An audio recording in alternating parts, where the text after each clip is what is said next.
Samantala mga kaibigan, inaasahan ng isang total lunar eclipse sa October 8 at inaasahan din ng PHIVOLCS na makakaapekto ito sa kasalukuyang estado ng Bulkang Mayon.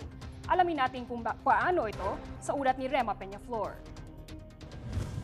Maaaring maapektuhan ng inaasahang lunar eclipse sa October 8 ang kalagayan ng Bulkang Mayon. Paliwanag ng Philippine Institute of Volcanology and Seismology o PIVOC, may posibilidad na magkaroon ng malakas na paggalaw ng lupain o earthwaves dulot ng gravitational pull ng buwan at maapektuhan ang galaw ng bulkan.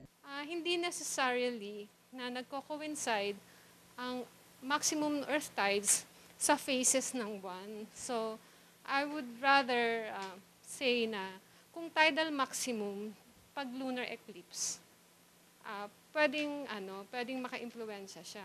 Samantala, patuloy pa rin ang pagmamonitor ng PHIVOLCS sa Bulkang Mayon. Bagamat mas kaunti na ang inilalabas ng laban ng bulkan, may posibilidad pa umano bigla itong sumabog. Isa lang ang rockfall event na naitala sa loob ng 24 oras. Ngunit mataas pa rin ang nilalabas nitong sulfur dioxide at tumataas pa ang ground formation nito dahil sa lumulusot na magma sa ilalim ng bulkan. Dahil dito, hindi pa rin ibinababa ng PHIVOLCS ang Alert Level 3 sa paligid ng Bulkang Mayon.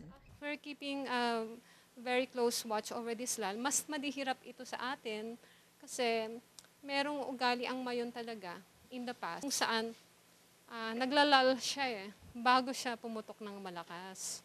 So it's possible na naglalal siya and preparing for an explosive eruption. Ito po inyong kaibigan, Rema Peñaflor para sa Newsite.